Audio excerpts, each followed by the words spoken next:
guest has been a star since taking the stage at a Snoop Dogg concert when he was only 6 years old. He has sold over 10 million albums and is the youngest rapper ever to have a #1 hit.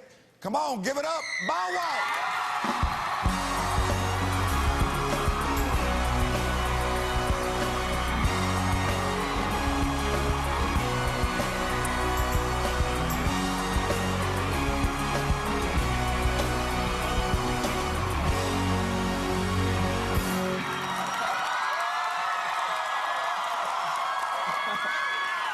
Wow. Yeah, they love you. Congratulations on everything that you've done. Thank you, man. And still at a young age. Trying. Right? Trying. I mean, that's awesome, man. Thank you. You've been going nonstop since how old were you? Man, I started at 6. So ever since 6, I'm 23 now. But I feel like I'm 50. But it's been since 6 years old, though. Explain to everybody how you got discovered. Yeah, well, it happened in my hometown of Columbus, Ohio, and it was during a Snoop and Dr. Dre concert. And basically, the MC during the intermission was like, hey, anybody want to come on stage? And I was like 5, and I remember my mom just put me up on her shoulder like, yeah, pick my son.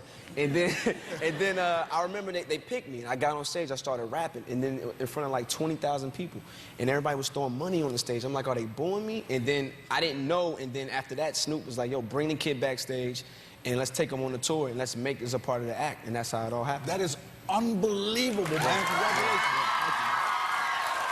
What I love is that moms took you to that concert when you were 6 years old. Yeah, because my mom was young, so she basically got me into like music and hip-hop. So that's how it all started, just by having a young mother. So thank you, Mom, I appreciate it. Yeah, cool, man, that's right. Yeah, thank you. When you were that young, what was it like to hang out and be with Snoop? It was crazy, man. I remember just going to the studio and just being around, and a lot of people might not know this, but I was the kid that was on Snoop's first album, the I Want to Be a Hustler, You Better Ask Somebody.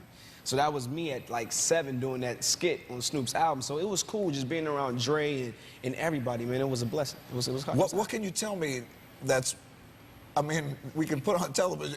It had to be wild, though, right? I mean, it was, but I will admit, though, like, the guys, they definitely did a good thing because they respected my mother so much. So, you know, anytime, anything that I wasn't or I shouldn't have been around, they made sure that I wasn't around for it. So that was one thing that, you know, my mother, that's why she trusted Snoop so much. And they did a really good job at keeping me away from anything. I believe that because Snoop is good to his kids. I mean, he's always looking out. Yeah, that's cool. It's definitely.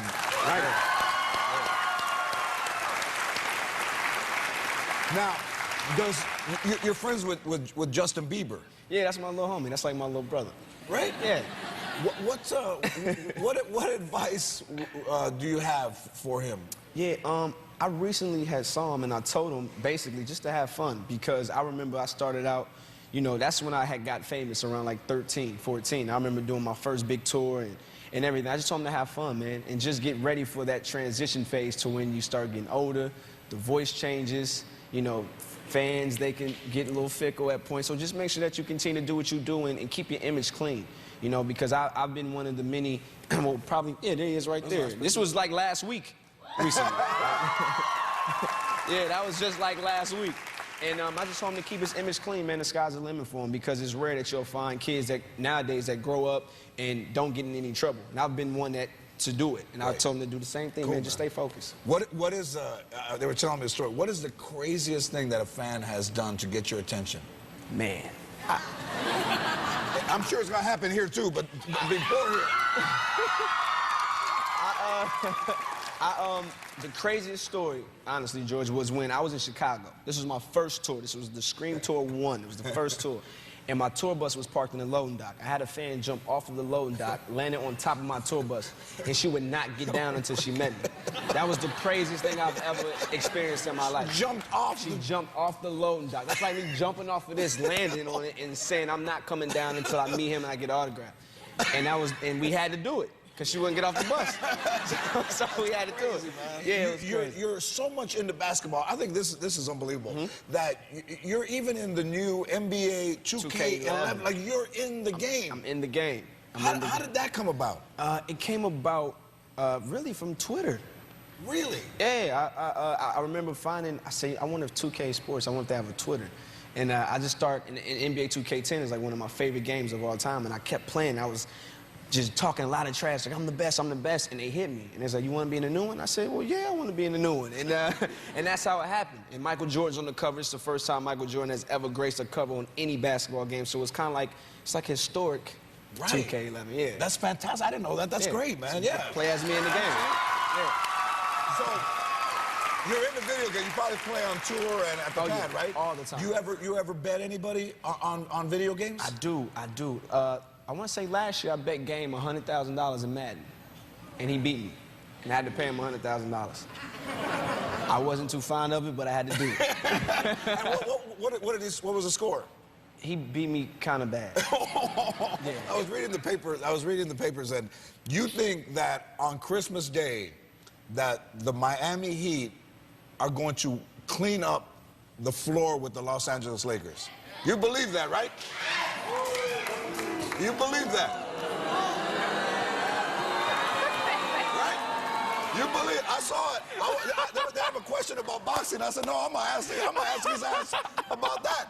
So you believe that that team is going to win the championship? Now let me be real with you, because I'm a big sports fanatic.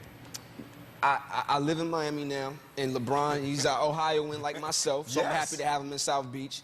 And I think that we just need a big man. I think we need a big, if we don't get it this year, I mean, the Lakers are the team to beat, without a doubt. Right. The team to beat, but I feel like, the Lakers are the team to beat. But we're gonna get y'all on Christmas Day, though. Sorry.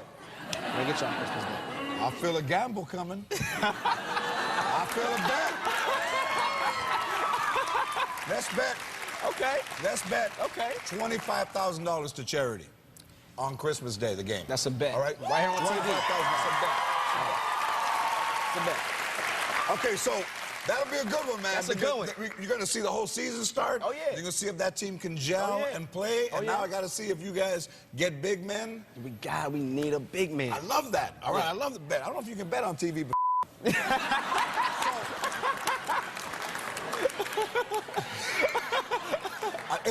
How much did you like doing lottery ticket? Man, I enjoyed it, man. It was definitely like one of my favorite films that I've done, because anytime you get a chance to walk onto a set and you've worked with pretty much half of the cast already, it just makes it easy. You know, it was a lot of fun. I love the idea for it too. You know, we have a clip. Set up the clip for everybody. Okay, yeah, this is the clip where I'm being chased by Banga, the character Lorenzo is in the movie, and basically everybody knows I have the ticket now, so I'm trying to keep it a secret. It gets crazy. This is like one of the craziest moments, one of them in the movie. So cool. Let's take a look at lottery ticket. Check it out.